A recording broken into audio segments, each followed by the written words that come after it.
بسم الله الرحمن الرحيم اللهم صل على سيدنا محمد الفاتح لما أغلق والخاتم لما سبق ناصر الحق بالحق والهادي إلى صراطك المستقيم وعلى آله حق قدره ومقداره العظيم.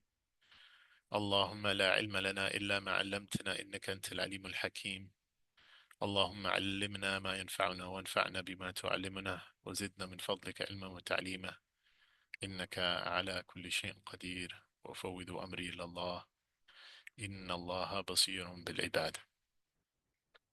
So Alhamdulillah, we've arrived at what is the, inshallah ta'ala, the last class with regards to chapter 2. Inshallah ta'ala, we'll have one more class. I hope to have one more class next week, Sunday, after which we'll take a break for Ramadan. So the goal today, as you'll see, is to finish chapter 2, all the aphorisms of chapter 2. And then inshallah ta'ala, in the next class, we will do as we did for the previous chapter, a summary of the entire chapter. So today we'll be covering 4 aphorisms grouped together. And the reason why I'm grouping them together is because just as the previous class, all 4 aphorisms are under a similar theme. And this time, the theme that they're upon is not that they are delineating a new type of adab, right? We mentioned that the nature of chapter 2 is it delineates the adab, right? The plural of adab, which means the proper way of being with, i.e., what was the result of chapter 1, which was being given to an experiential knowledge of Allah subhanahu wa ta'ala, the ma'rifah of Tawheed, the experiential knowledge of Tawheed. But in this case, as you will see, these last 4 aphorisms, aphorisms 28, 29, 30, and 31, are not so much adab, they're not so much comportments, as they are extensions of what was delineated in aphorism number 27. Those of you who remember, we mentioned aphorism number 27 is touching upon the idea of ishraq, right, which means illumination. And it literally said, "Man ashraqat bidayatuhu ashraqat nihayatuhu." Someone whose beginning is illuminated, their ends are illuminated. And so these 4 aphorisms that follow after that, 28, 29, 30, and 31, are kind of expositions on what does it mean to be illuminated. What is the nature of such an illumination? And that's why Ibn Ajiba, in his commentary, just before he comes to these 4 aphorisms, he says, with regards to the idea of ishraq or illumination, the affairs of illumination, he says, ثم إن هذه الأمور التي تشرق بها البداية. He said, and regards to these affairs or these matters by which the beginning is illuminated, وتكون علامة على إشراق النهاية, and which are alama, and this is what basically we'll be covering, which are the signs that indicate someone's ending is illuminated. هي أمور باطنية. These are inward matters, right? These are matters that deal with the inward. كالاعتماد على الله, such as relying upon Allah, والرجوع إليه, and to turn back, right? كالاعتماد على الله والرجوع إليه, and to turn back to him. So to return to him in all of your affairs. أو كثرة الشوك والاشتياق إليه, and to have much shawq, desire, avid kind of desire, والاشتياق, and to seek this kind of avidness towards arriving to him, إليه, for him. ولكن لا بد من ظهور أثرها على الظاهر, and there is a necessity that all of these things that are ultimately أمور باطنية, that are ultimately inward matters, they should have some manifestation in terms of their effects upon the outward. وإليه أشار بقوله, and that is why he indicated with his statement. And so then he goes on to say, touch upon what these aphorisms are. So the aphorism number 28 is مستودع في غيب السرائر ظهر في شهادة الظواهر. Uh, that, I think I made a really nice kind of translation of this when I was doing my translation notes, kind of rhymes. So it said, whatever is deposited in the inner secrets of the غيب السرائر, the unseen interior, is made manifest in the outward conduct of the, as we said, shahadat al-zawahir, the witnessed exterior. So whatever is deposited in the inner secrets of the unseen interior is made manifest in the outward conduct of the witness exterior. That is chapter 28. Aphorism number 28. And we'll touch upon this commentary. But then it goes beyond that, because this is an alama of the fact that there has to be an outward embodiment of what it is we claim to have inwardly. And then it says shaitan, shaitan, what a difference there is بين من يستدل به أو يستدل عليه, between someone who seeks to seeks things as a way of inference unto him, and between one who so Shattan bayna man yastadillu bihi. Yastadillu bihi means to take him, you take God as your source, and so you infer things from God. Or yastadillu alayhi, or to take things as your source as a way of inferring God. So what a difference there is. I think I translated between as saying what a difference between one who proceeds from God in his inference and one who proceeds from things inferentially to God. And it said, so al-mustadillu bihi, the one who takes him as the source of inferring other things, عرف الحق لأهله. He has come to know the truth, right? You can say the truth, or al-haq is also one of the names of Allah subhanahu wa ta'ala. But he has known the truth, ay لأهله here, in the sense that he has known the real as it should be, as it should be. فأثبت الأمر من وجود أصله. And so he has affirmed the affair from the presence or the point of being of its origins. وَالْإِسْتِدْلَالُ عَلَيْهِ, and as for the person who is seeking things to infer the existence of God, that is only happening min عدم وصول إليه. This is only happening from the position of someone who has not arrived at him, at this knowledge of him. وإلا فمتى غاب حتى يستدل عليه. For otherwise, when was he absent such that you should infer from things that he is existent, right? You need things to prove that he's existent. ومتى بعد حتى تكون الآثار هي التي توصل إليه. And when was he distant such that we should need his creative traces, or the traces of creation, to be the means by which we arrive unto him. So this is aphorism number 29. Aphorism number 30 is لينفق ذو ساعة من ساعته الواصلون إليه. And this is actually a Quranic ayah, which is I referenced it in the Quranic ayah in my notes, and this is Quran. This is about chapter 65, verse 7, and it says, "Let him who has abundance spend out of his abundance." And later on, it says, "And whoever is restricted in his provision." Then it speaks about these two categories of people, and so this is used by Ibn Ata'illah as referring to two categories of seekers of Allah. So the first is, let him who has abundance spend from his abundance, which is al-wasiluna ilay, those who have arrived upon him.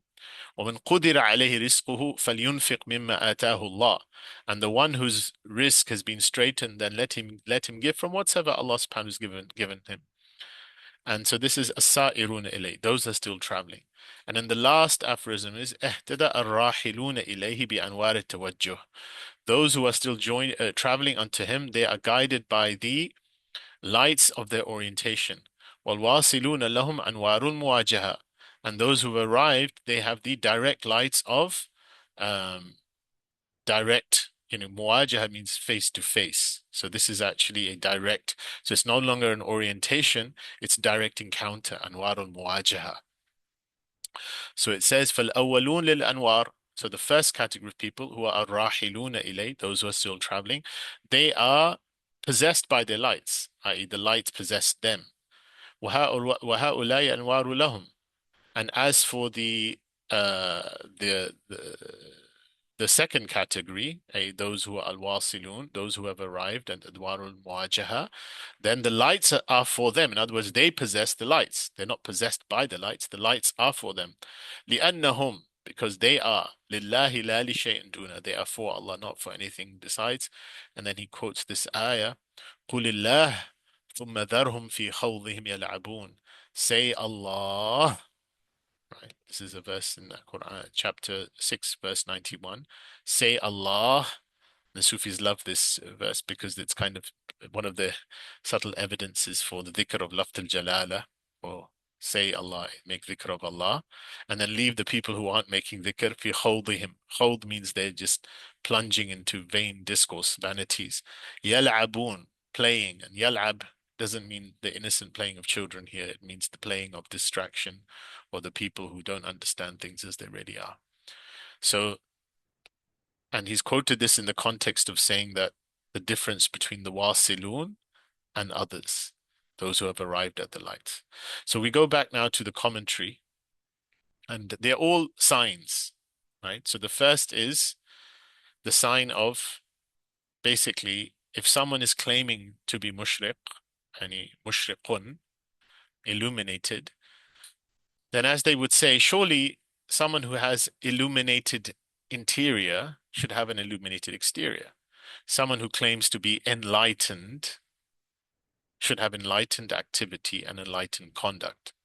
And this is very important because sometimes you have a lot of people lay claims, and they claim to justify their non-embodiment of the claims also by some kind of weird kind of, you don't know, this is some kind of thing, in the hippie community, the New Age community, they had this thing called crazy wisdom, which was used by a lot of these early gurus to justify their hedonistic behavior. So they would womanize, and they would drink alcohol, and they would be angry, and they would be doing all sorts of quote unquote crazy things. And they would say this is wisdom, a enlightened activity that we are using to somehow guide people. And anyone who has any understanding of spirituality would say anyone who claims to have any type of enlightenment should have some type of enlightenment in terms of their activities, in terms of their behaviors. And so there's no excuse.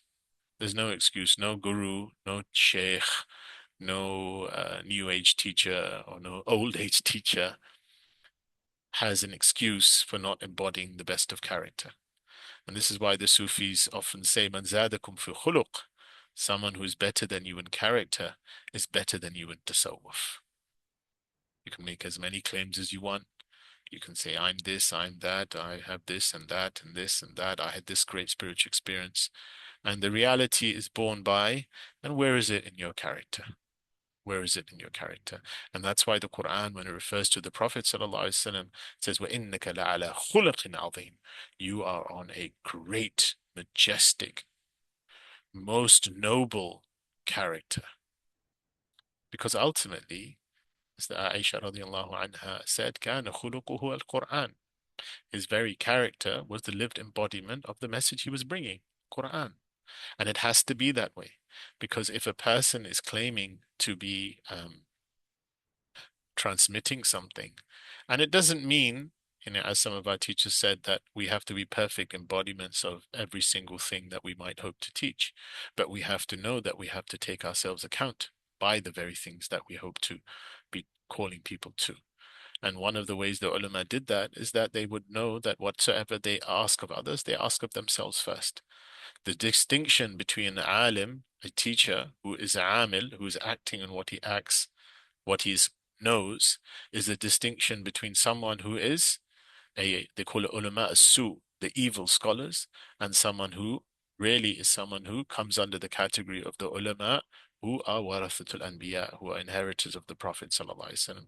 And if to a degree that a person isn't acting upon what they know and is not taking themselves to count what they know, then their knowledge is against them and not for them. And so Ibn Abad al-Rundi starts off by in his commentary, and I made sure I quoted from Ibn Abad al-Rundi in this because it's got a really good commentary. There'll be bits where Ibn Ajib is very useful for the structure, but he says, هذا بيان this is an indication of the clarification of بيان علامة تعرف بها حال المريد السالك. This is clarification of the sign by which the state of the al-murid al-salik, the aspiring traveling seeker, can be known. And so he says here, and by which one can recognize what has taken root and grown within his inner being through ongoing spiritual increase. Why? لأن الظاهر مرآة الباطن.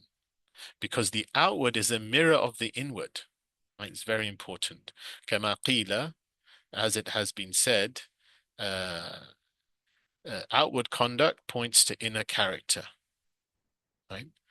And he says, and that which mixes with the hearts, وَمَا خَامَرَ الْقُلُوبِ فَعَلَى الْوُجُوهِ يَلُوهُ أَثْرُهُ. And for upon its faces will definitely, inevitably appear its traces. So here he quotes this beautiful hadith of the Prophet sallallahu alaihi wasallam, which it's a marfu' hadith. It's a hadith that doesn't go all the way directly in a chain to the Prophet sallallahu alaihi wasallam, but it's been quoted in various narrations, and it's considered meaning is sahih when the Prophet ﷺ saw. I think the context is a person was praying with a lot of fidgetiness and was not stable.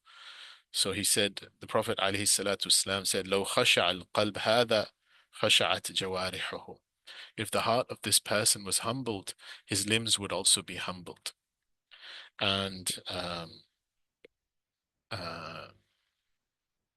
Ibn Abad al-Rundi quotes from a famous Sufi known as Abu Hafs.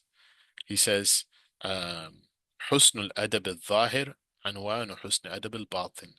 That the beauty of outward comportment is a sign of the beauty of inward comportment.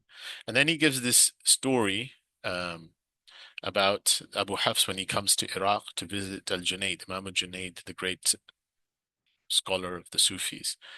And so Junayd sees Abu Hafs' companions because they're with him. فرأى أصحاب أبي حفص وقوفا على رأسه يأتمرون بأمره لا يخطئ أحد منهم. So Imam Junayd saw the companions of Abu Hafs standing over his every command attentively, carrying out his commands without ever erring in it.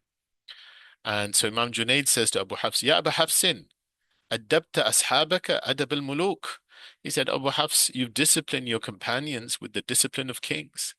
And Abu Hafs replies by saying, Ya la ya Abu al-Qasim. And Abu Qasim is the kunya, it's the honorific title of Junayd. The kunya, as many of you know, in Arabian custom, is a way of referring to someone in terms of honor and respectfully, to not refer them by their name, but by their kunya, which is the addressing of a parent as a father of usually the firstborn. So Abu Qasim was how Junayd was referred to often. And so he said, no, Abu Qasim. He said, ولكن حسن الأدب الظاهر عنوان أدب الباطن. He said, rather, beautiful outward comportment is a sign of the inward hearts of discipline.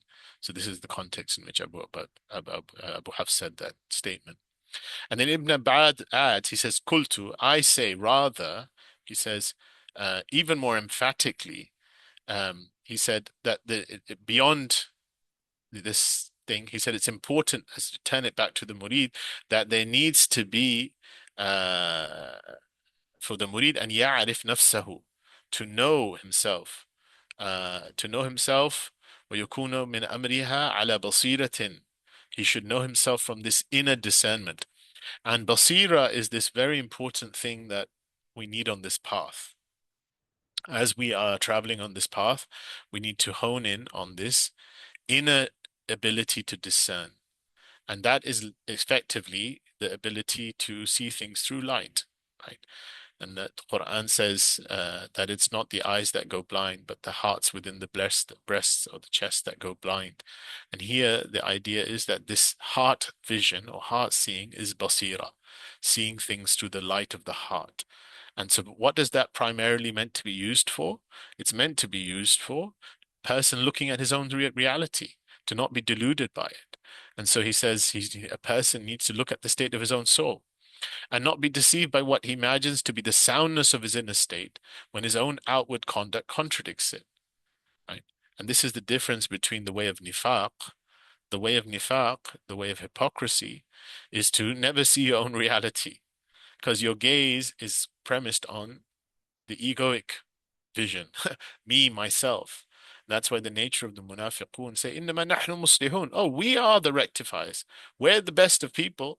I can never do anything wrong. It's always his fault, or her fault, or their fault, or this fault. And that's why one other attribute of the munafiqun is they think the entire world's against them, which is a very apt definition of narcissistic behavior, right? The nature of the narcissist, ironically, is that everyone's a narcissist except them. The nature of a narcissistic behavior is that everyone has wronged them, but they've never wronged anyone. The irony of being a victim in that exclusive victimhood is that I am the greatest victim. No one's been a bigger victim from them. Is that they are actually the victimizers. They're the ones who wronged everyone else. And here, part of basira is to, first gaze at your own state, gaze at what is it you've done wrong, what are the rights of other people you've trampled upon, what is it that may have, caused other people to be hurt by you, and where is it that you are falling short in. This is the light of Iman. And so the nature of this heart, a basira, is that you be open and honest with yourself too, and you see where you're falling short, as opposed to someone who otherwise thinks their inner state is so sound and so great, whilst their outward conduct outwardly contradicts it. So that's why Ibn Abad Rundi has very strong words to say here. He says, for whoever claims in his heart to have knowledge of Allah, the Most High, and love for Him, while the fruits and effects of that claim do not appear outwardly, such as what? Such as what? What does he say? He says, uh, من ثمرات ذلك وآثار من being constant in his dhikr of Allah, وَالْمُسَارِعَةُ إِلى اتِّبَاعِ أَمْرِهِ, and to hasten towards obeying the commands of Allah subhanahu wa ta'ala, and to have a state of rejoicing in His presence, gladness at the certainty of witnessing Him, fleeing from distractions that sever and obstruct such a person. Then if a person doesn't have these signs, and that's why I mentioned to you in one of the previous classes, Sheikh Abdul Qadir Jilani says, you claim to be a murid. He's taking this whole word murid. The person claims to be what does murid mean? The desire of Allah. And he says, and yet, when you stand up to pray and you say Allahu Akbar, what does Allahu Akbar mean? It means Allah is greater than everything. He says, Kadhabta, you've lied. Allah is not Akbar for you. Allah is not greater for you. He goes, Man jalisuka fi unsik. He says, who do you take your intimacy with when you sit by yourself? Who is it that you really long for? Who is it? So he says, all of these things let you know where you really are. And part of that is sometimes we need to have the bitter pill of truth. We need to shock the system to get it out of the delusionary state, because the nafs, by its nature, always wants to be the hero of its own narrative. The nafs, by its nature, is either the hero or the victim, right? Either the victor or the victim. And in both cases, it's central to the narrative. So that's what it really wants. It wants to be propped up. And in neither of those things is it taking responsibility for the raw truth of what is it doing that is distancing it from its own reality and from the reality of Allah. And basira is seeing things as they really are. And what is the raw truth? Where am I with regards to my heart's attachment? Where am I with regards to the truth of my connection to Allah? Where am I when it comes to, do I take uns? Do I have my pleasure and my intimacy in the dhikr of Allah, or is my intimacy, quote unquote, the nafs intimacy, in being distracted from Allah, right? Do I, and so if a person does that and then realizes that actually those things are not there, he doesn't have the attributes, then he says, فهو في دعواه أكذب وحاله النفاق والشرك أقرب. Then such a person in his claims is a liar. In his claims is a liar. And his state in reality is closer to that of hypocrisy and closer to that of associating partners with Allah subhanahu wa ta'ala. And that's pretty heavy, right? That's pretty heavy state. And so uh, I mentioned in the comments, why is Ibn Abad using such a sharp language, and why is he saying such a person should abandon this claim that they're righteous? Because he's doing it not from a position to put people down. He's doing it from a position for people can become aware of how our egos can hijack our own narratives. And so that, i.e., not that we then say, I'm so bad, because that's just, as I said, the victimhood. That's just another version of the ego, the internalization of, I'm so bad, and you're not doing anything about it. Rather, it's to make tawbah and to return with a sincere intention. Because what's stopping you from tawbah? What's between you and tawbah? Nothing except tajdeed al-niyyah, renewing your intention. And so when he's doing all of this, he's doing it from a position of a kind of psychodynamic, as I said, diagnosis, right? He says, you have to really look at who you are. What is functioning as your uh, capacity? What is it that really regulates your relief and distress? What is it that you unconsciously given to serve when you feel safe, valuable, or given meaning? And what is the absence of something that produces panic? Because if that is not Allah, then that thing is beginning to occupy your heart space, which should be occupied with Allah. What is it that what stops you from fully surrendering to Allah? Because if what it is that's stopping you from surrendering to Allah is something you in turn have surrendered to, you've effectively deified. And so here, Ibn Abandarundi, when he says your state is closer to nifaq and shirk. He's not using it in the doctrinal sense. He's using it, interestingly, in the sense of regulation, regulatory sense. That means your very senses, your very sense of itminan and contentment and safety and protection, if they are with other than Allah, right, then they are in many ways, in a bodily sense, alluding to the function of how you have other ilah. أَرَيْتَ مَنِ اتَّخَذَ إِلَهَهُ هَوَى. Do you see the person who's taken his ilah, that which he revolves around, his own desires? Hawa. And the word hawa, it's interesting that it has the same connotation as, wind that blows here and there. Hawa. Because there's a transiency to anything other than Allah. There is no thabat, there is no constancy, there is no fixedness, there is no ability to be rooted and grounded. And so ultimately, when we attach ourselves to other than Allah, then our lives also take on that lack of constancy, that lack of rootedness, that lack of ability to grow from a position of being firmly planted. So these are all things that we have to take into account. And so he then mentions many of these verses that kind of point to them, this kind of, greater sense of looking at what disbelief is. وَإِذَا ذُكِرَ اللَّهُ وَحْدَهُ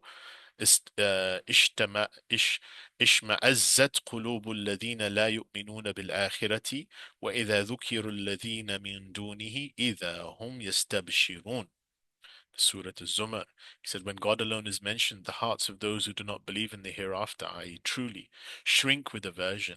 And when those besides him are mentioned, then all of a sudden these same hearts rejoice. They don't rejoice from a position of uh, true rejoicing. It's because they're filled with darkness. And so it's a false kind of uh, attachment that ultimately they'll come to regret. So anyway, so he ends here by saying, Ibn Badarundi is now quoting Abu Talib al-Makki in this very big quote, And he ends in this by saying at the end of the quote, he says, this then is a reliable sign, right? So he says, ففي دليل هذا الكلام وفهمه من الخطاب أن المؤمنين إذا ذكر الله بالتوحيد والإفراد في شيء انشرحت صدورهم. And he says, you come to know that the true believers, when they come to remember Allah subhanahu wa ta'ala, then their hearts become illuminated, right? And so he says, so the point is that you turn back and you recognize in this um, your own. This is the أعظم المسائل على الصدق الصادق وكذب الكاذب. This is how you come to know the sense of your own sincerity or the sense of your own dishonesty.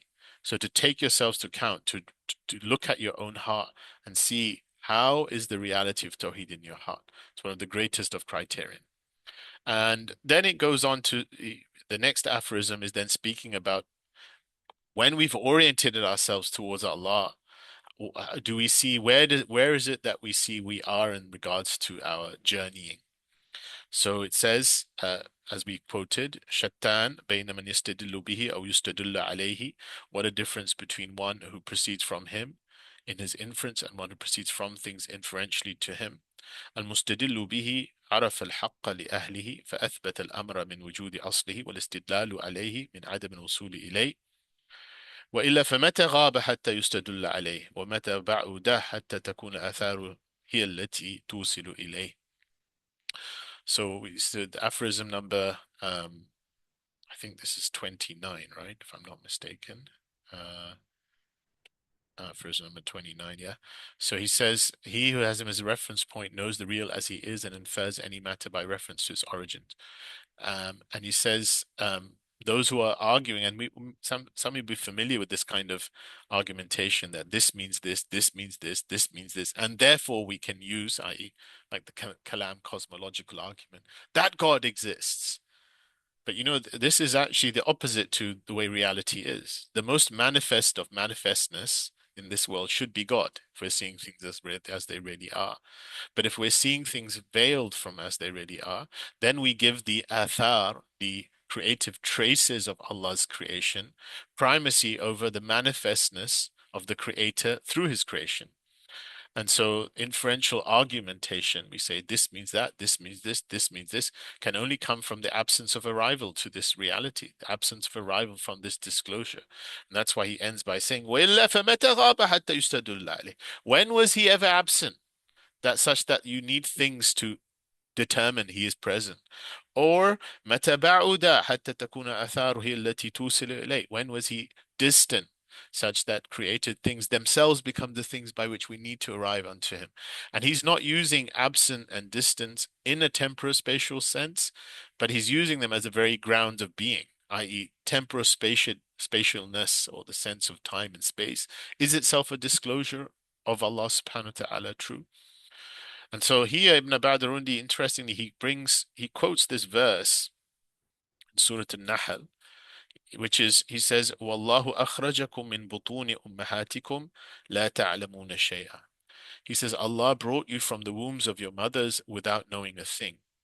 And some people, and they're a minority, this isn't the position of the normative position of Ahl Sunnah, but some people, you took this to mean, okay, so we don't know a thing, i.e., all human beings are born in a state of, they call it tabula rasa, like a blank slate. And in many cases, the fitra is just a malaka. The fitra is just a capacity to hone in and a disposition. And this is not the position of the Ahl Sunnah or the Jumhur, the vast majority of people Ahl Sunnah, who believe that the fitrah is connected to this verse where Allah subhanahu wa ta'ala says, Surah Al-A'raf, I think, he says, Alastu bi rabbikum, am I not your Lord? And all of the souls said, Qalu bala shahidna. Yes, indeed, we've witnessed this rububiyyah. And so they say this mithaq, this witnessing of Allah's rububiyyah, then goes on to become the fitrah. And there's evidence from this from the hadith tradition, Sahih hadith, in which the Sahaba said we understood that to be the fitrah.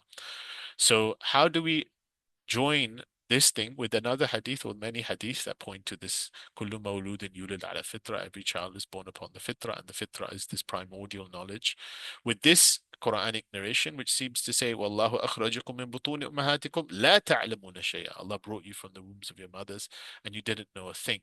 So the ulama say, who the vast majority of the ulama of Ahl Sunnah say, this is speaking about a different knowledge to the primordial knowledge of the fitrah. This is speaking about ilm al-muqtasiba, the knowledge that is acquired, and acquired knowledge, which is dependent, as in discursive knowledge, on the use of our senses.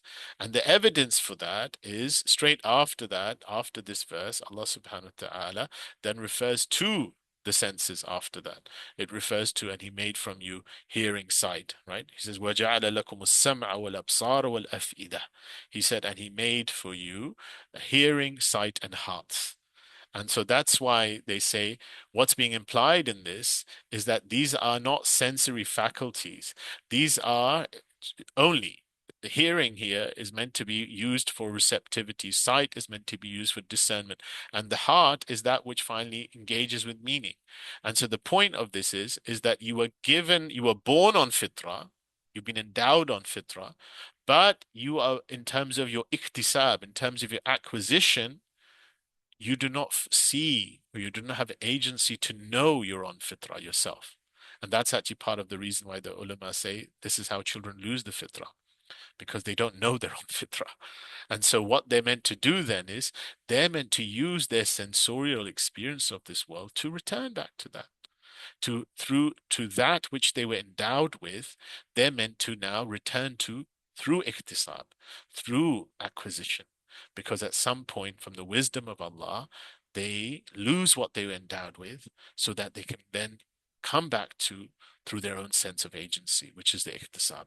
And this is why built in within that is the path of return, that you're given a thesis, which is the fitrah, then you've given the antithesis, which is you assume you don't know anything and you're born in this world not knowing anything. And then at some point you have to make the synthesis. You have to go back and return back to what you were given.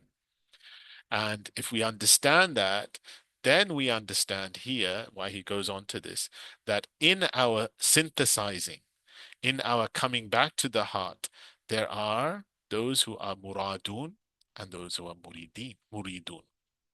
Those who are sought, i.e., they are pulled. And this is why the word majdub jaddaba means to be pulled. And there are those who are muridun. They are seeking, so they're seeing their agency. They are salikun.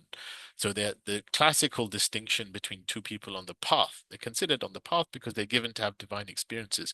Is majdub and the salik, the one who's been pulled and the one he's salaka, he's on a path, he's taking the path. So he's seeing his own sense of agency.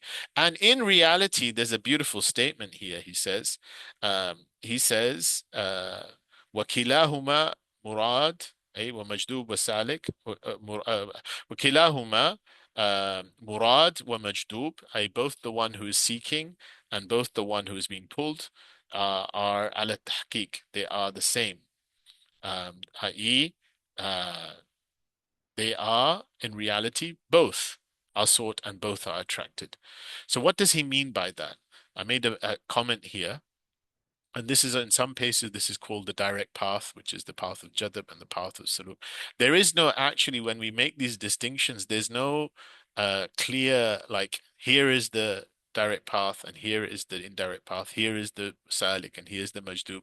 What they're referring to is, in reality, every effort is a grace, and every salik is being gifted his suluk, and every majdub to some capacity is acquiring that jadab through isti'dad, through a case of readiness. And so in both cases, as some of the ulama say, every kasb, every acquisition is wahab, is grace, and every wahab, grace, is kasb, acquisition. So when the scholars make these distinctions, they're making them in terms of what is predominant at any particular point of time. No path is exclusive to the other. But yeah, there are some people who are juddiba, they are so pulled out that they lose their senses. And this is jadbul aql. This is, they call them the holy madman. And there are some people, salaka, yani, you're given to, you're at a certain stage in your life where your own sense of agency and effort has to be there. You have to really strive.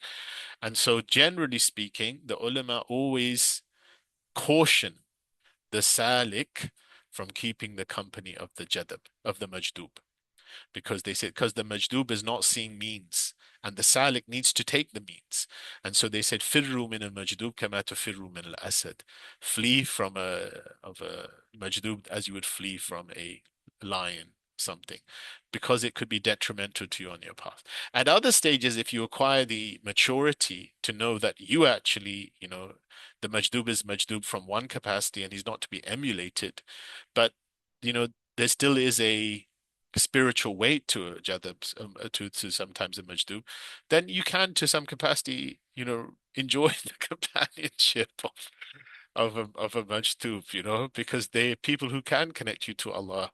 There was one brother that I used to know. I used to love him so much. Let's call him Brother Omar. And he was majdub, yani, and that he was every single thing he would say Fatiha, Fatiha, Fatiha. He so loved Allah and he so loved Surah Fatiha.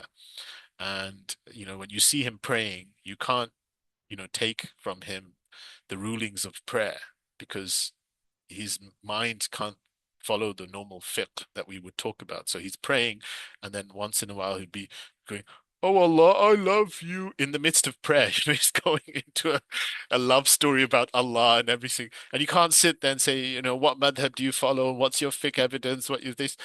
And so for the average person, that would be confusing, right? But I just was in love with his love for Allah. And he was an old 60-year-old Jamaican man who was blind in one eye and, lived in very humble settings. And it was just, but I should just love him, just be in his company and sit with him and so on. So knowing that I'm not meant to emulate him, but you could feel this perfume of jadab, of his love for Allah subhanahu wa ta'ala. And for such people, I mean, the Hukam Ibn Ajiba actually says, because it's real jadab, it's not, people couldn't, some people make these things up, but if the person is really in that state, then there is an element of the rules don't apply to them as they would apply to a normal person. The pen is lifted from them in some capacities of taklif because they're not perceiving things the way you and me perceive. But the point is, every single spiritual path, if it's a true spiritual path, has some degree of jadab. Yani there is always a murid who is also going to be pulled. And they're never completely distinct that way. And so we just go on to the next one.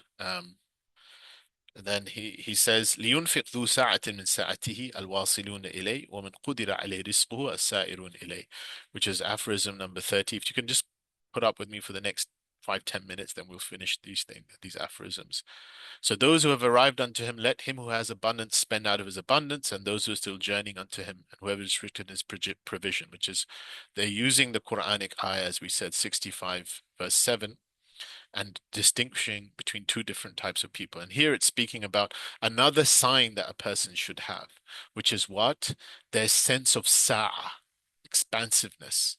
So a person who is arriving at the source of Allah subhanahu wa ta'ala, then they are not given to anxiety and thinking about themselves, and because they are with the one who is all powerful and the one who is in charge of everything. And this brings about a sa'ah, an inner spaciousness in them.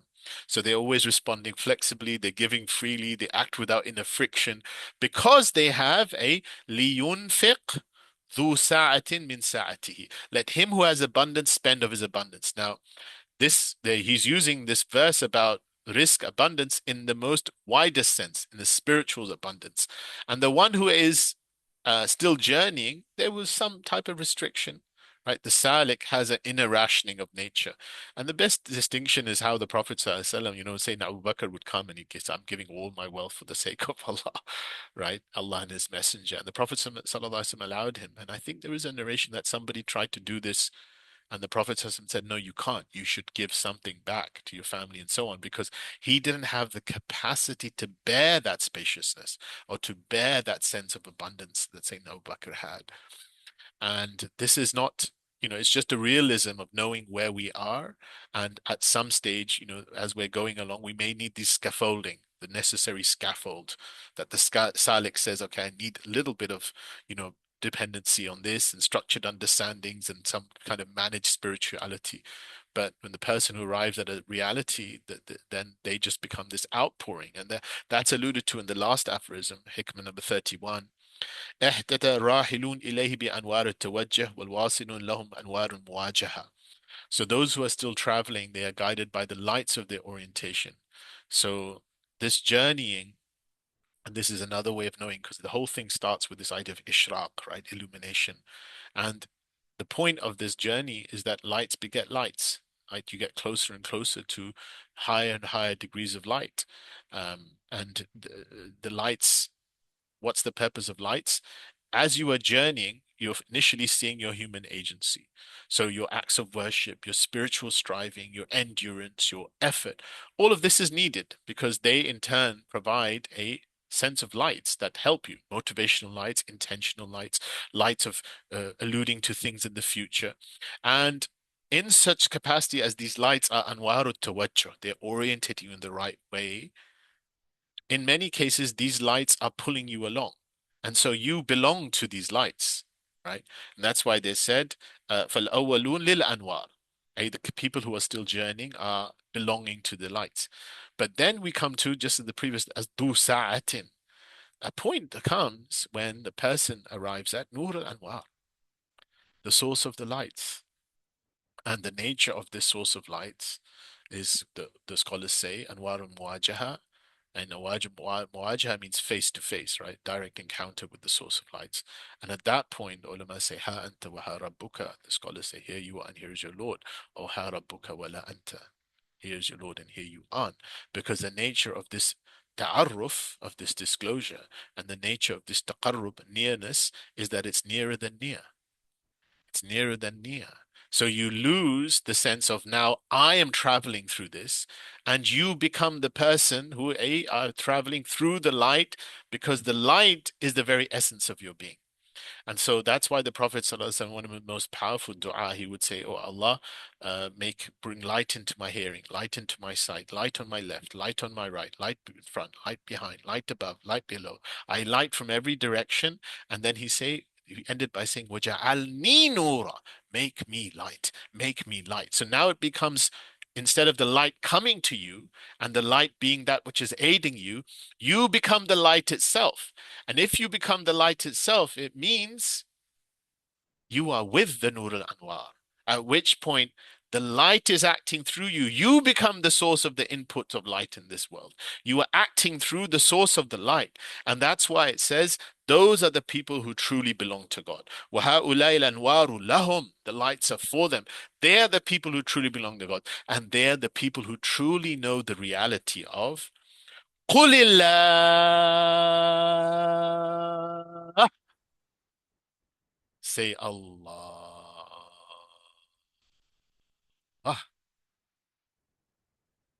Because they know what that name really means. And they are through that name. And everyone else, at whatever capacity, even the Sa'irun, even the ones journeying, and of course those who are in pure destruction and pure thing, but everyone at some capacity is ثُمَّ ذَرْهُمْ فِي خَوْضِهِمْ يَلْعَبُونَ, is in the khawd. The word khawd is a very interesting word because here ذَرْهُمْ فِي خَوْض is meaning leave them in this khawd. And the khawd, it literally means this state of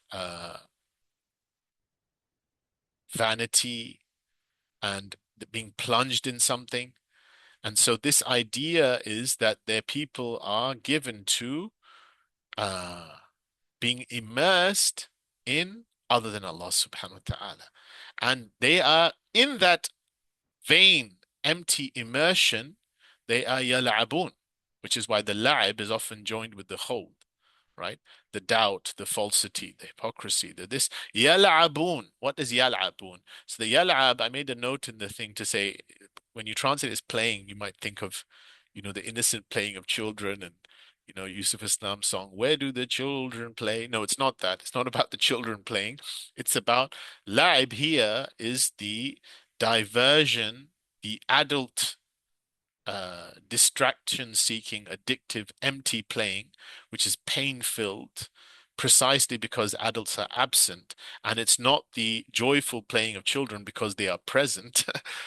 In other words, playing here is existential trivialization, not understanding what you've been created for. And so these are the people who remain in this kind of nature. And so why is he ending with this? Because this entirety of all of these hikam we've said are about movement, right? Movement. And so these are the alamat for us to know how much are we on this journey of ishraq, how much are we on this journey of illumination. And so in the beginning, he was talking about inner dispositions, yani taking yourself to account at the nature of your character. Then it was looking at your nature of provision. How are you in terms of your provision? Are you straightened and measured, or are you abundant and spacious? Then it was the nature of light, right? Are you in this sense of generated by effort? Are you seeing your own self as the doer, or is the outflow of the doing of Allah subhanahu wa ta'ala, bestowed by muwajaha, bestowed by the encounter? And the root of all of that is the ultimate nature of your identity. What are you plunged in? What are you immersed in?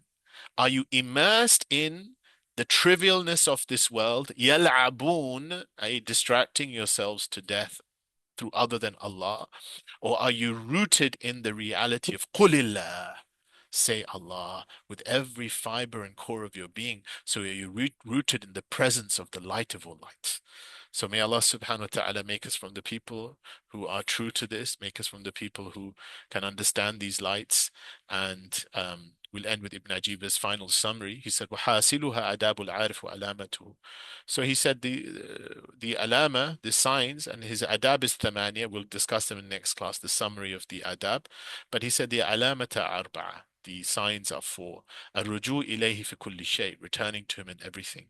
والاعتماد عليه في كل حال, reliance upon him in every state. والغيبة فيه عن كل شيء, and to be with him in a way that you are not with things. والاستدلال به على كل شيء, and to take him as your source in affirming things and not the other way around. واتساء الأرزاق العلوم, and the expansion of the provision of your knowledge. وفتح المخازن الفهوم, and the opening of the treasuries of your understanding. والوصل إلى مواهجة الأنوار, and to arrive at the source of all lights. والغيبة عنها بشهود الواحد القهار, and to be through that to see things as they really are, not seeing things as things, but seeing them through Allah and by Allah, by the witnessing of Al-Wahid Al-Qahar, the one who overpowers everything. وما ذلك على الله بعزيز والحمد لله رب العالمين. ربنا تقبل منا بسر إسرار الفاتحة. بسم الله الرحمن الرحيم الحمد لله رب العالمين الرحمن الرحيم مالك يوم الدين إياك نعبد وإياك نستعين اهدنا الصراط المستقيم صراط الذين أنعمت عليهم غير المغضوب عليهم ولا الضالين آمين آمين آمين آمين. So I'm conscious of the time. We spilt over by about 10 minutes. There's a quick comment or two. I think it was a very rich lesson. Sister Tarana, you want a quick comment? Tafadali. I have a question actually Oh, question. Okay. regarding the knowing. Yeah. Could it be that you said that we were born in fitra, and I understood it that born in fitra maybe means that you always refer to the phrase Bala Shahidna. So being in fitra means actually just that we witnessed something, but we didn't know it. We were actually like the angels. And knowing refers to actually if what the whole course today guided from, attracted from the light and the honor of the light. I mean, could it be that knowing is not about the materialistic things that we get to know in the world, but knowing is knowing Allah? So just to go back to the first thing, Sister Tarana, the witnessing, and in Bala Shahidna, is the witnessing of knowing. So that's why this also is tied into many other ayah of Sayyidina Adam, who's been taught Allama. Allah says, we taught him the divine names. So the witnessing of the names is the same as knowing those names, because the knowing is tied into the witnessing. That's why the ulama of tasawwuf, and this is actually one thing that the ulama of hadith also predominantly say. They say the ilm the knowledge of the witnessing of Allah subhanahu wa ta'ala from that bala shahidna, yes, indeed, I've witnessed it, is muntabi'atun. It is imprinted on the heart. So it is a knowledge of ultimate witnessing, and in many ways, the goal of the spiritual path is to return back to that witnessing from a position of the sense of losing it.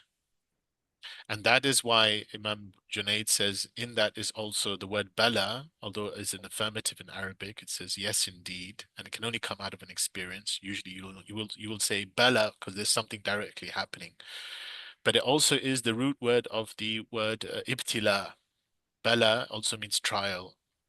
So Imam Junaid said in that was also the subtle positioning that this knowledge, although it is imprinted in your heart, and the ulama say about this ayah of the fitrah, they say la tabdila li khalqillah, that there is no altering of the creation of Allah. So the ultimate nature of your fitrah remains at the back, but it becomes occluded unto you. So it becomes occluded because as we enter into this world, that's the beauty of this verse. Yani, لا تعلمون شيئا. We don't know we have the fitrah. And then when we use our sensorial experience of this world, our hearing, our seeing, then the heart, through that wrong use of the sensorial experience, i.e., when we see things and we get attached to things, becomes occluded from its own ground, its own fitrah. Then the journey becomes how do we undo this distance or this perceived distance, which is a distance of perception, not a distance that where we're really, it's not that true reality of who we are is always at the back of who we are. But we have to undo our assumptions that are cemented in that heart, which is like balrana ala qulubihim. As the Quran says, there's rust upon the hearts. The word rust is very important because rust is not the core, right? And rust, yani depending on what ingredients you have, you can dissolve it. You can remove rust. You can remove the layer, right? So to return back to the core, a lub, the core of who you are, who you are. So I'm just going into this because I think what I'm hearing from you is that it's yeah, Can I just expand the question yeah, why I thought it? Because when we were created and we said Bala Shahidna, the angels had their uh, yeah, their what you say they had the kind not objection, but they were like, okay, he's going to make fitna. yes. That's They said value the thought. So تخلق فيها من يفسد فيها ويسفك الدماء. So here, and yeah. and but when we were born and Rasulullah Sallam is being witnessed from the angels, they were in absolute awe. Okay, the So Quran, yeah, I before, thought that's because I thought that maybe the human being, through the journey of his life, does display something if he walks the path towards knowing, so that the other creations know from the knowing of the human being. if you look at that verse where it says the angels, when they see that capacity in human being, Allah says, "Inni a'lamu ma la ta'lamun." I know that which you do not know. And then it goes on to say that Allah taught Adam the names, all of them. So here, many of the scholars, the Sufi scholars say, the angels did not have a comprehensive witnessing.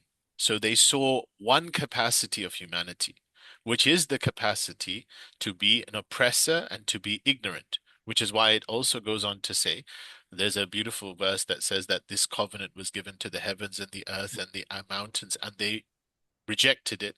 وَحَمَلَهَا الْإِنسَانِ, and human beings took it on. إِنَّهُ كَانَ ظَلُومًا جَهُولًا, because he was a ظَلُومًا, he was an oppressor and he was ignorant. The scholars say, why does it say he was oppressor and ignorant to take on this covenant? It doesn't mean that they're all oppressive and they're all ignorant. It means the nature of this covenant, right? Because there is the experience of free will, means you, just as much as you can be knowing, the capacity to know means there is also the capacity to be ignorant. The capacity to be with balance and justice means there also is the capacity to be an oppressor. So the angels, because their primary disposition is nurani in the sense that they can never be disobedient and they can never not know, they saw that capacity and they assumed this is who human beings are. Then, when Allah disclosed to them i.e., the allama Adam al-asma kullaha. He taught them the entirety of the names. So they see the entirety of the theophany. Then at that point, the angels will, they're ordered to bow down because that is where human beings have a higher rank than the angels because we have the entire theophany in us. Yes, we can be asfal as-safilin if we don't realize who we are. And if we realize who we are ahsani taqweem, the best of molds, even greater than angels, because we have the entirety of the spectrum in us, because in many ways we are a microcosm, we are a summation of the entirety of the spectrum, whereas the angels are just one aspect of that. So the human journey requires the capacity to forget, requires the capacity to make mistakes, requires, but that doesn't imply, the reason why I'm going on about this, I might be not sure if I got the question entirely, but I want to ensure it never implies, and that's my understanding, which is the position of Ahl Sunnah, that the human beings didn't have this innate knowledge. It is all there. And that's why the innateness of that knowledge, which is the fitrah, is not when we return back to the highest of our spiritual ranks and whatever we get, we can only ever return to what was endowed to us. That's why all of the spiritual experiences that we have, we call them dhikr, remembrance, because it's only ever pointing to what we're endowed with. It's not muktasiba. It's not earned on top of who we are, even though our experience is one of fluctuation and changes and iktisab, but it's iktisab, it's acquisition from a position of realigning ourselves to our own realities. And that's why the journey of the spiritual path, and many of the Sufis say, it's tahqiqul haqiqa, is to realize what already is real in you. Does that help, Sister Trana? Yes, it does. I have to re-listen a couple of times what Okay, you said, just that sure. it gets into my head. Inshallah. Inshallah. Bilal? Assalamu alaikum. It's Alaikum always a salam. pleasure to see everybody. Um, as you were sharing, I'm so glad you came to the ayah about the mountains refusing and humans because of their uh, injustice and oppression and ignorance took it on. Because I've been really wondering about that. Um, And I know we've gone over, so I'm gonna pick the short question, inshallah, that I would like some help contemplating, and then I'll allude to my larger question, and we can see if it fits or not. But the shorter question is the perception of meaning, that sense, like, actually right now, I'm looking at a beautiful sunrise, and the clouds are all yellow, right? And you can sense the meaning of something, even if it's inarticulate in terms of a logical explanation, right? And that's just beauty, right? But there are other moments of a sense like this is a meaningful thing to do, right? And my question is every sense of meaning a dhikr? Can we think of it as a moment to say, oh, okay, this is it.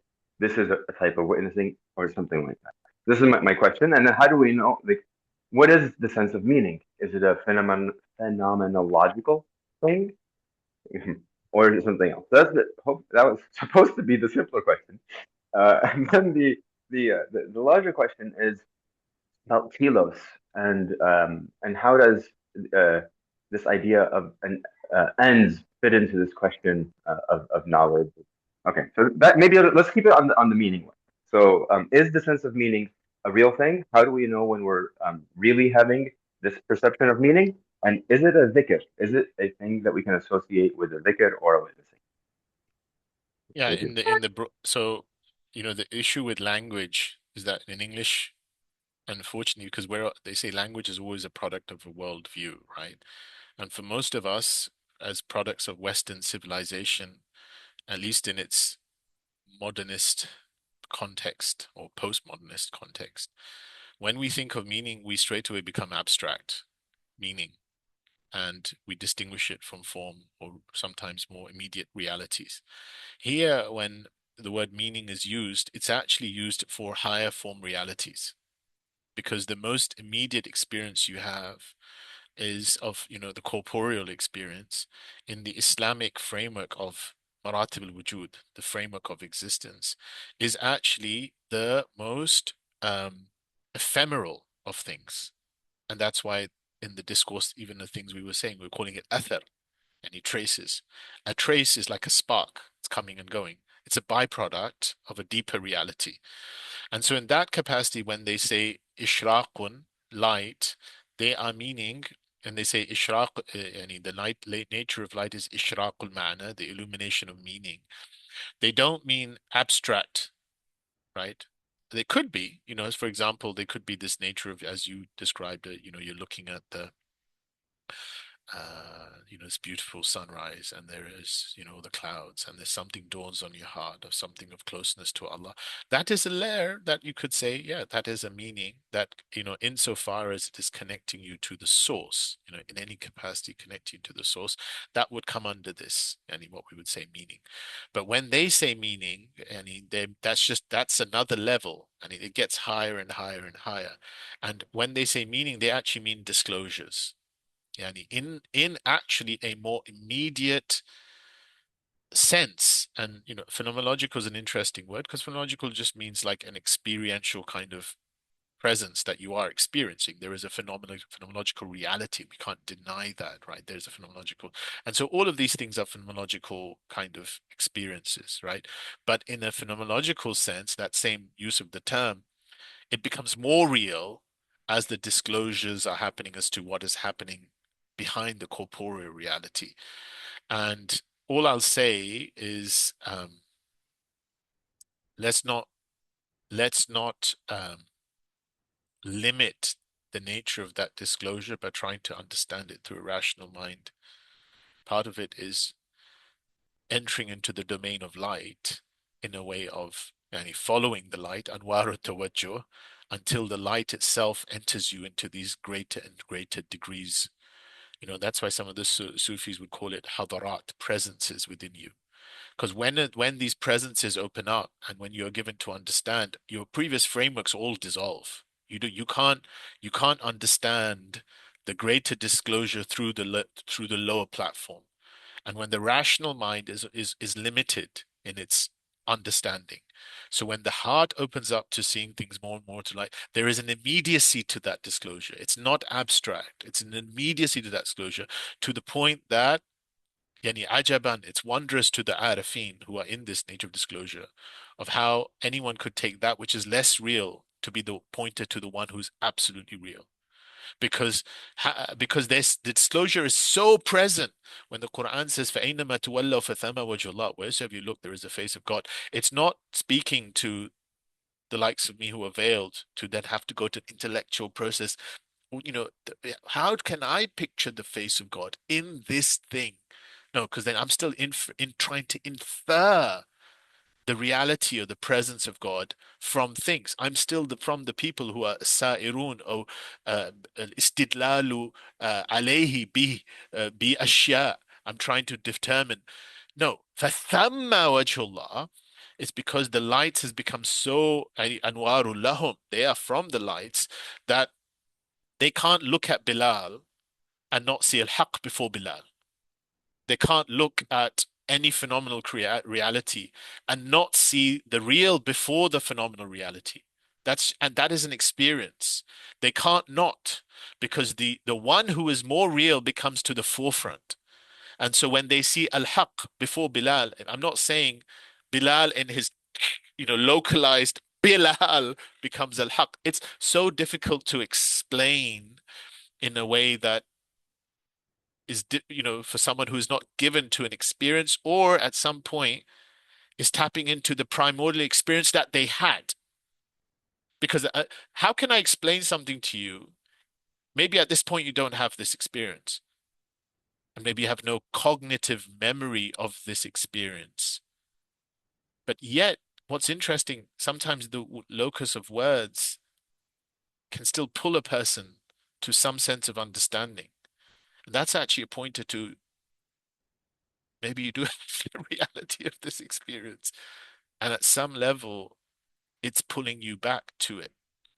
And so when that happens, فَثَمَّ وَجْهُ اللَّهِ, then فَأَيْنَمَا تُوَلُّوا, it's not the localized presence of Bilal, it's wheresoever they look, they're seeing the face of God, because they're looking and they're seeing and they're hearing and they're perceiving is from Nura Anwar, the source of light. So the disclosure of that which is more real is all present. And that's why that disclosure is so real that it becomes for them, how can they to go out of that disclosure is harder, because it's so apparent.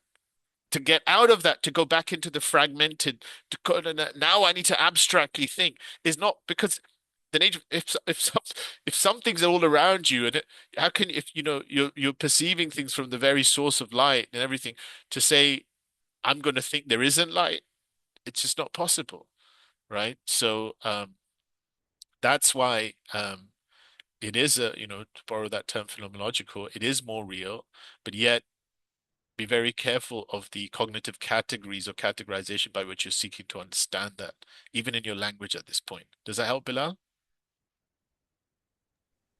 Yeah, yeah. I think it's really helpful. It's sort of, do you know what a non-Newtonian fluid is? It's a material that the harder you push, the more it resists you. You can go get cornstarch and put water in it, and that's a non-Newtonian fluid.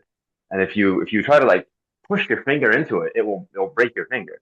But if you just sit there and just touch it and just like lean into it, it will allow it'll open up and allow entry. And I feel like language uh, becomes this kind of non-Newtonian fluid for an experience that wants to um, potentially enter, right?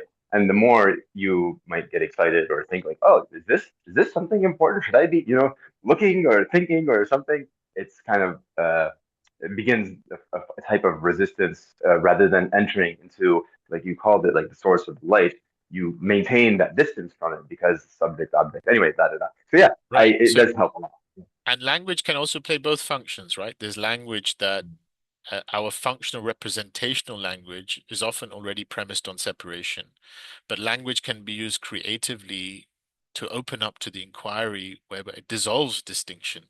That's why poetry, active use of language, which we're throwing it into this heart space, which kind of bringing up the Quran is not spelling it out for you, and yet it's using both metaphor and presence and all of this, because some of it is, and inshallah, we're going to start a series through our Telegram group where we're going to be looking at the Quran from this kind of, like exploratory tadabburi sense. The Sahaba would take an ayah and they would just sit with it. It's not so much, here is the tafsir, here's the asbab, here's the linguistic, here's the, and I've got it nicely packaged, and this is the Quran. No, no, what about, yeah, that's one aspect. The Quran is going to open up. So they would sit with it, say, what is it going to bring? What is it going to open up? Right? So that's the beauty of the Quran, is it never ends. Buhur, it's like oceans and oceans of meaning.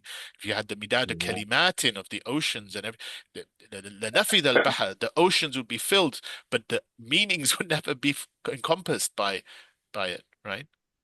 I was always, still, I'm beginning to parse this sense that I had of Nabi al-Ummi. There's something important about that, right? Very important. Sorry, the unlettered prophet.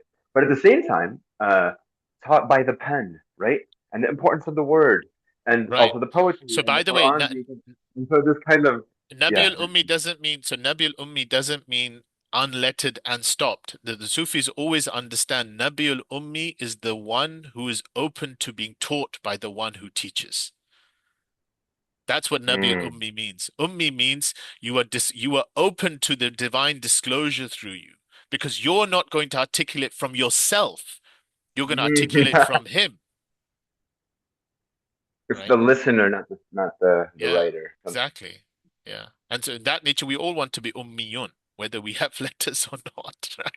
Right? Sister Asma, we'll have to end with this. Okay, Bilal? Inshallah, Yeah. yalla. Thank you so Sister, much. Thank you so much. oh, yeah. Sister Asma. Yeah, Salam, do you have time, yeah? I hope so. Sister Jashreen, how are we? For just one last quick one. It might not be quick. All right. If Sister Jashreen has to leave, I think I'm an admin too, so I can, I'm here. Yeah, tafadali. Let's go on. Okay, so sorry, I've got a shocking toothache, so if I'm a bit distracted. So basically, Yeah, so we've discussed reflection and knowledge, and obviously, you know, the reflection of the ayah is how you witness God, and it's kind of what Bilal, I think, was implying, and obviously we can see states of fitra in children and how they are, right? They're in that sense of, they're in that state. So how often do we feel like that? Very rarely, right? Without sort of, as you said, the intellect coming in and analyzing it all, and oh, this is a gorgeous sunset. Subhanallah, you know, how often do you actually just feel it? Allah knows. So what I'm asking is, we know we need some knowledge, we need some reflection. We've been given akal, and we have to recognize God through His signs. But to me, it's I'm actually doing the William Chittick course on cosmology at the moment, and it seems to me, you know, and also what the sheikhs have told me is that the sincerity, the true wanting to be in that return and assent to ubudiyya, absolute ubudiyya, knowledge of who you are, you know, where you really come from, where you're going to, that can only come from Allah anyway, because everything anyway comes from Him, is through love. And even in his course, and even with you, I'm not hearing much about love. I mean, you mentioned it anyway, the majdub and all that, and, you know, mashallah, who have reached that state of total love. But for us as, you know, mere human beings just trying to return on our path, can you talk a little bit about love as being a means of The whole journeying, and you know, even if we build it down to different things, and the whole journeying is sustained by love, and in yeah, many ways, it's the divine love for Himself even. So that's why the Sufis, even though there's a hadith that is contested by others, but the Sufis use it from a position of, you could call it the cosmological principle, and they call it Kanziya, the hadith of the hidden treasure. And it's as if Allah is saying before everything began, كنت كنزا مخفيا, I was a hidden treasure. فأحببت أن أعرف, so I loved to be known. فخلقت الخلق, and so I created creation in order that I may be known. And the Sufis say, because the key word there is أحببت, I loved to be known. And so what is underpinning the expression of this trajectory of beginning of creation and this whole trajectory of existence and this cosmic setting up of opposition and this cosmic imperative to return, underpinning that is love. And it's love of Allah subhanahu wa ta'ala for the objects of His own knowledge, which are manifest in this cosmological descent into things and us as we appear.